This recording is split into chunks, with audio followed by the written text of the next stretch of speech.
बिस्मिल्लाहिर्रहमानिर्रहीम। अस्सलाम वालेकुम वरहमतुल्लाहि वबरकातुहू। वीवर्स, इसराइली कौम किस तरह वजूद में आई, इसराइल मुल्क किस तरह वकूफ़ पज़ीर हुआ, असल जंग है क्या, इनको फ़लस्तीन से क्या दुश्मनी है। फ़लस्तीन में मौजूद यरूशलेम शहर में बैतुल मुक़द्दस तीन मज़ाहब की मुक़द्दस जगह या मुसलमानों का क़िबला अव्वल, ईसाइयों के लिए यसू की जाए विलादत या फिर यहूदियों के लिए हैकल सुलेमानी। इन सब सवालों के जवाब जानेंगे आज की इस वीडियो में। वीडियो को एंड तक लाजमी देखिएगा। वीडियो अच्छी लगे तो लाइक कर दीजिएगा, चैनल को सब्सक्राइब कर दीजिएगा। शुरू करते हैं हज़रत इब्राहीम अलैहिस्सलाम से, जिनके दो बेटे थे, इस्माईल और इसहाक।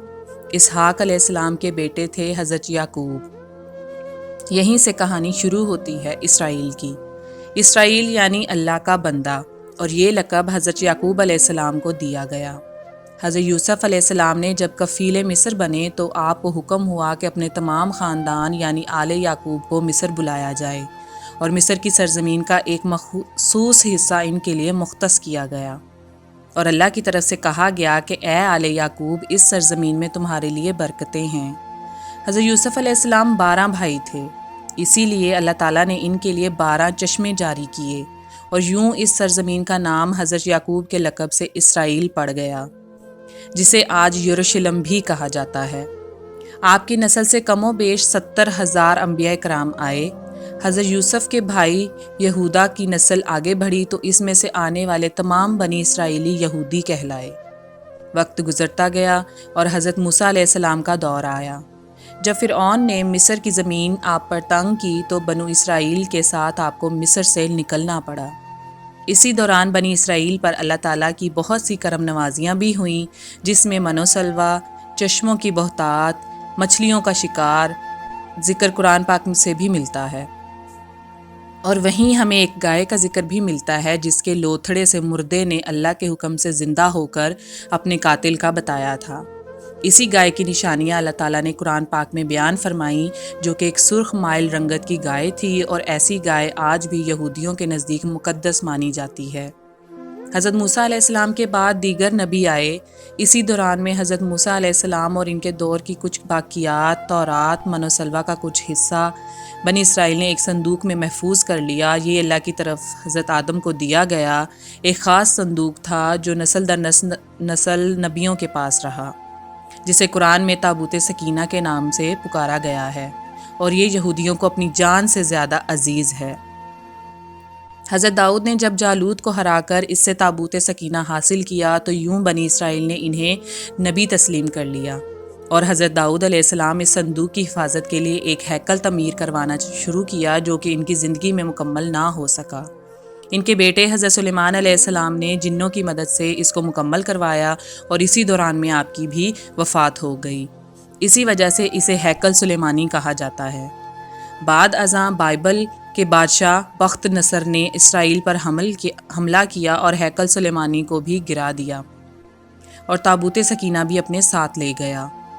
सेप्रस दी ग्रेट ने दोबारा ये शहर हासिल किया, यहूदियों को दोबारा यहाँ आबाद किया, और ताबूत सकीना को भी वापस लाया गया। हैकल सुलेमानी एक दफ़ा फिर तामीर किया गया।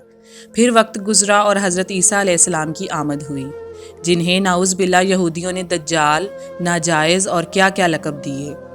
यहाँ से यहूदियों में से दो अलग कौमें हो गईं, एक यहूदी और दूसरे ईसाई। यहूदियों ने साजिश करके हज़रत ईसा अलैहिस्सलाम को सलीब पर चढ़ाना चाहा, और अल्लाह ताला ने इन्हें अपने पास उठा लिया। इसके बाद यहूदियों और ईसाइयों में कई छोटी मोटी जंगें हुईं। फिर ईसाई रोमी बादशाह टाइटस ने इस शिद्दत से यरूशलेम पर हमला किया कि इस पूरे इलाके की ईंट से ईंट बजा दी। हैकल सुलेमानी को गिराया गया, जिसकी सिर्फ एक दीवार इस वक्त अपनी असली हालत में मौजूद है, जिसे दीवार गिरिया कहा जाता है, जहाँ यहूदी जाकर तौरात की तिलावत करते हैं और ये गिरिया औजार करते हैं। ताबूत सकीना भी न जाने कहाँ गायब हो गया। टाइटस के हमले के बाद यहूदी आखिरी नबी के इंतज़ार में थे, क्योंकि अल्लाह पाक का इनसे वादा था कि इन्हें फिर अरूज बख्शा जाएगा। इस वादे का जिक्र सूरह बकरा में भी मौजूद है कि ए बनी इसराइल, इन नेमतों को याद करो जो तुम पर की गईं, और अपना वादा पूरा करो, ईमान लाओ, ताकि हम भी अपना वादा पूरा करें। क़यामत की निशानियों में से एक निशानी ये भी है कि हैकल सुलेमानी की 3 दफ़ा तामीर होगी। جو کہ 2 دفعہ ہو چکی ہے۔ یہودی اپنے مسیحا اور آخری نبی کے انتظار میں تھے کہ ٹائٹس کے حملے کے 500 سال بعد نبی آخر الزماں کی ولادت ہوئی۔ یہاں یہودیوں کو یہ جھٹکا لگا کہ سارے نبی حضرت اسحاق کی نسل سے ہیں، تو آخری نبی حضرت اسماعیل کی نسل سے کیوں کر آ گئے، اور انہوں نے ایمان لانے سے انکار کر دیا۔ مسلمانوں کے لیے بھی وہ انبیاء کی ہی نشانی تھی، اس لیے ہیکل سلیمانی کو بیت المقدس کا نام دیا گیا۔ اسلام کے آغاز میں یہودیوں کو قائل کروانے کی خاطر ہی بیت المقدس کی جانب منہ کر کے نماز ادا کرنے کا حکم ہوا تھا، کیونکہ یہودی اسی طرف منہ کر کے عبادت کیا کرتے تھے۔ 70 ماہ بعد ہماری عبادت کا رخ بیت المقدس سے بیت اللہ کی جانب موڑ دیا گیا، کیونکہ مسلمانوں کا شروع سے قبلہ اول وہی رہا ہے، جسے پہلے حضرت آدم اور پھر حضرت ابراہیم نے تعمیر کیا۔ حضرت عمر رضی اللہ عنہ کے دور حکومت میں اسرائیل یعنی یروشلم پر عیسائیوں کا قبضہ تھا۔ بیت المقدس کے ہی احاطے میں انہوں نے گرجا گھر تعمیر کیا ہوا تھا، اور عین تابوت سکینہ والی جگہ وہ گند پھینکا کرتے تھے۔ یہودیوں کی نفرت میں یروشلم کی فتح کے وقت جب حضرت عمر وہاں گئے تو عیسائیوں پر برہم ہوئے، وہاں صفائی کروا کر مسجد تعمیر کروائی، اور قرآن میں موجود معراج والے واقعے کی نسبت سے اس مسجد کو اقصیٰ کا نام دیا۔ یہودیوں کی دیوار گریہ بھی اسی احاطے میں موجود تھی، تو زائرین کی حیثیت سے انہیں بھی وہاں آنے کی اجازت دے دی گئی۔ خلافت عباسیہ تک یروشلم ایک مسلم شہر رہا۔ اس کے بعد عیسائیوں نے دوبارہ یروشلم پر حملہ کر کے اس پر قبضہ کر لیا۔ صلاح الدین ایوبی نے عیسائیوں کے خلاف 50 سے زائد جنگیں کر کے بیت المقدس دوبارہ حاصل کیا، اور پھر 700 سالوں تک یہ خلافت عثمانیہ کے زیر سلطنت رہا۔ یہودیوں کو بھی دیوار گریہ تک اپنے مذہبی اقدامات کی آزادی رہی، اور یہودی آہستہ آہستہ پھر یروشلم میں آباد ہونا شروع ہو گئے۔ اسی دوران میں کئی بار انہوں نے خلافت عثمانیہ کے سلطان کو پیسوں کے عوض یروشلم انہیں سونپنے کا لالچ دیا، لیکن وہ ناکام رہے۔ اور پھر دوسری جنگ عظیم میں عیسائی سپاہی ہٹلر نے چن چن کر یہودیوں کو مارا۔ قریب 60 لاکھ کے قریب یہودی کا قتل عام کیا گیا، اور یہ در بدر بھاگنے پر مجبور ہو گئے۔ اسی دوران میں انہیں یہ اندازہ ہو چکا تھا کہ انہیں اب خود اپنی پہچان بنانی ہے، اور بائبل میں موجود یہودیوں کے آخری عروج سے قبل والی کئی نشانیاں بھی ظاہر ہو چکی تھیں، اور وہ یہ تسلیم کر چکے تھے کہ ان کا آخری مسیحا اب دجال ہوگا، جس کی بدولت پوری دنیا میں ان کا دوبارہ بول بالا ہوگا۔ انہوں نے برطانیہ سے ساز باز کر کے خود کو الگ ریاست تسلیم کروا لیا۔ یوں اسرائیل باقاعدہ ایک ملک کی صورت میں دنیا کے نقشے پر ابھرا۔ پھر آہستہ آہستہ انہوں نے فلسطین اور دیگر مصری علاقوں پر بھی قبضہ کر لیا۔ عرب ممالک اسرائیل کے خلاف جنگ پر آئے، لیکن اس وقت تک یہ خود کو اتنا مضبوط کر چکے تھے، عرب ممالک کو اس ایک چھوٹے سے ملک سے منہ کی کھانی پڑی۔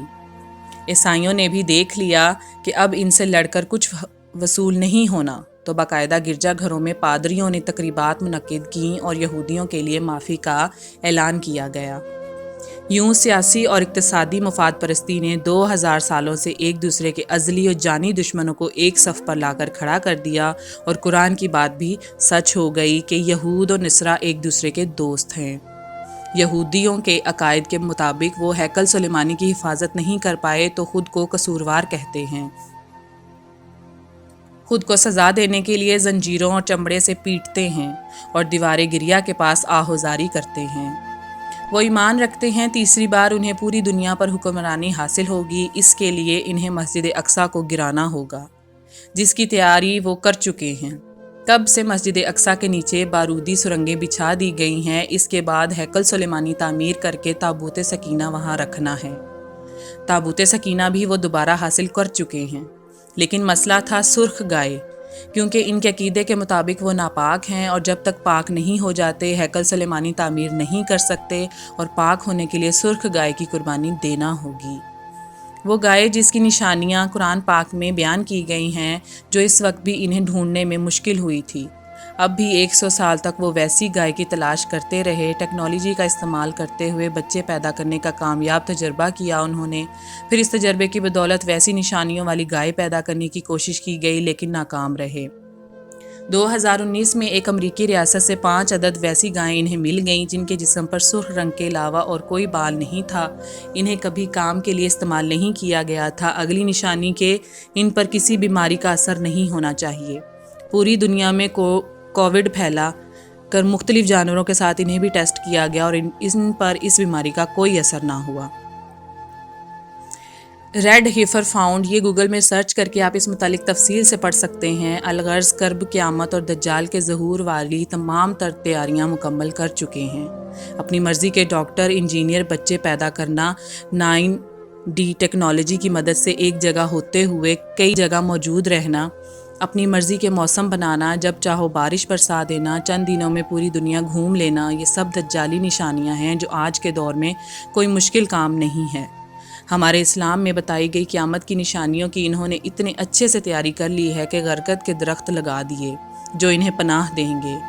बाबेलुद, जिस जगह अहदीस के मुताबिक दज्जाल का हज़रत ईसा अलैहिस्सलाम के हाथों कत्ल होने का जिक्र मौजूद है, इस जगह वो दज्जाल के फ़रार के लिए एयरपोर्ट बना चुके हैं। ये सब तो कुर्बे क़यामत की निशानियाँ हैं और हैकल सुलेमानी ने भी बनकर रहना है। फिर असल जंग क्या है? असल जंग अकायद की है। हम अपने अकायद में इस कदर कमज़ोर हो चुके हैं कि नमाज पढ़ें या ना पढ़ें हमें फ़र्क नहीं पड़ता। अपने बहन भाइयों का हक़ खा कर खुशी महसूस करते हैं और फ़िरक़ों के खराफात में उलझे हुए हैं। फ़लस्तीनियों के लिए सिवाय दुआ और एहतजाज के हम क्या कर सकते हैं?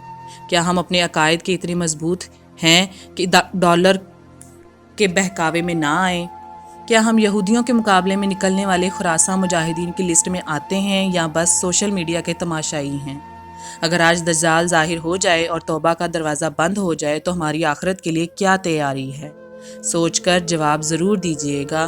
तब तक के लिए अल्लाह हाफिज़। दुआओं में याद रखिएगा। वीडियो अच्छी लगे तो लाइक कर दीजिएगा, चैनल को सब्सक्राइब कर दीजिएगा। फ़ी अमान अल्लाह।